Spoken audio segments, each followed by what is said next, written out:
السلام علیکم۔ واقعہ جامع مسجد۔ ایک دن کا واقعہ ہے کہ آپ اپنے خادموں کو ساتھ لے کر جمعہ کی نماز ادا کرنے کی غرض سے جامع مسجد میں تشریف لائے اور وہاں جا کر پہلی صف میں تشریف فرما ہو گئے۔ کچھ دیر بعد جب علماء ظاہر کی جماعت جامع مسجد میں پہنچی تو انہوں نے پہلی صف کو گھیرا ہوا پایا۔ انہوں نے جب یہ حال دیکھا تو آپ رحمۃ اللہ علیہ کے خادموں سے نہایت حقارت آمیز لہجے میں کہا، تم اس جگہ کے قابل نہیں ہو، یہاں سے اٹھو اور پیچھے کی صفوں میں جا کر بیٹھ جاؤ۔ آپ رحمۃ اللہ علیہ کے خادموں نے ان سے کہا کہ جب ہم یہاں آئے تھے تو اس وقت یہ جگہ خالی تھی اور ہم کیونکہ پہلے آئے تھے اس لیے یہاں بیٹھ گئے۔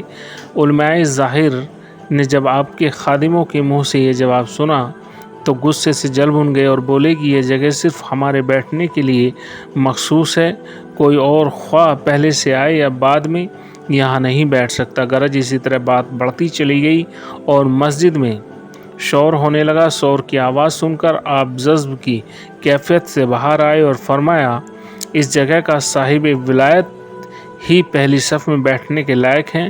علماء ظاہر نے یہ فاضلانہ سنایا تو ان کے تن بدن میں آگ لگ گئی اور غضبناک ہو کر پوچھنے لگے کہ اگر تم صاحب ولایت ہو تو تمہاری ولایت کا ثبوت کیا ہے؟ اس پر آپ کو بھی جلال آ گیا اور آپ رحمۃ اللہ علیہ نے فرمایا کہ میری ولایت کا ثبوت یہ ہے کہ تم سب ابھی مر جاؤ گے اور اہل شہر میں سے وہ کوئی بھی زندہ نہیں بچ سکے گا اور طویل عرصوں تک یہ شہر کبھی آباد نہیں ہو سکے گا۔ یہ کہہ کر آپ اپنے تمام خدام کے ہمراہ باہر تشریف لائے اور مسجد کو سجدہ کرنے کا حکم دیا۔ آپ کی زبان سے ان الفاظ کا نکلنا تھا کہ مسجد فوراً شہید ہو گئی اور تمام لوگ جو مسجد کے اندر موجود تھے دب کر مر گئے۔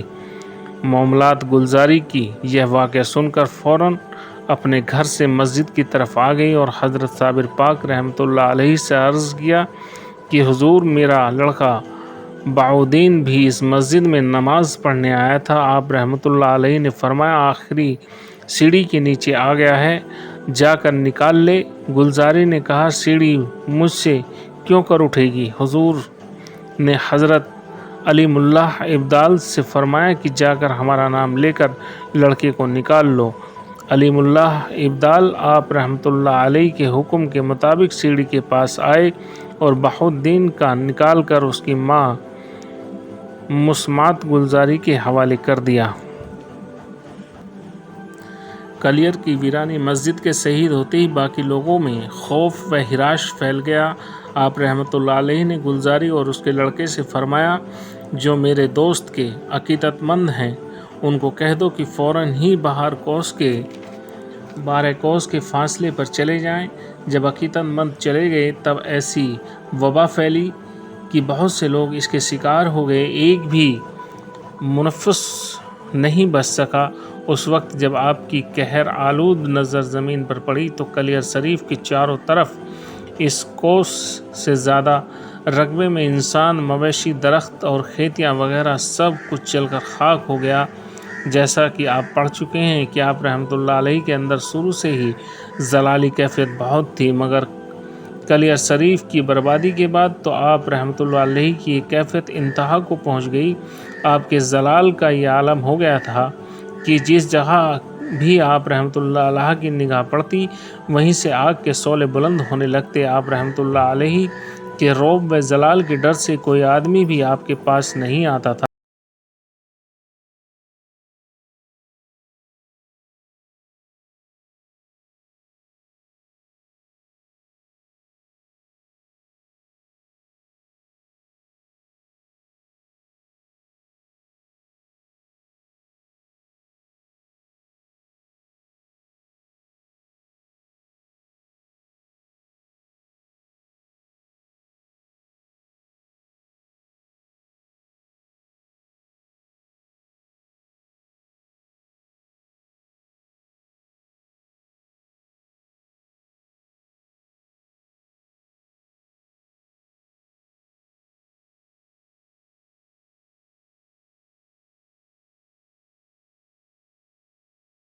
ان کی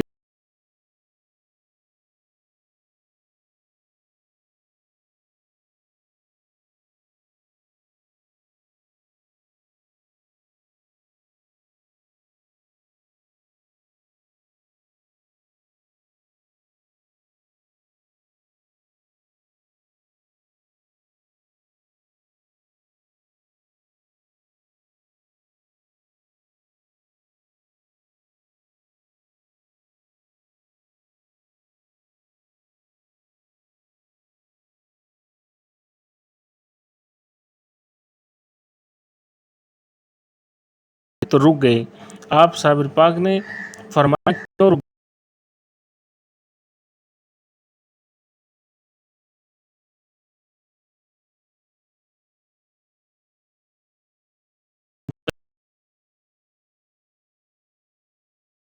نہیں کہ حضور کھڑے رہیں اور غلام بیٹھ جائیں۔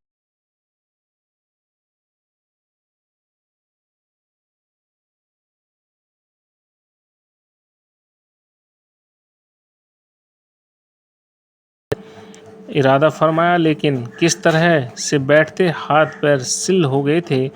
حضرت شمس الدین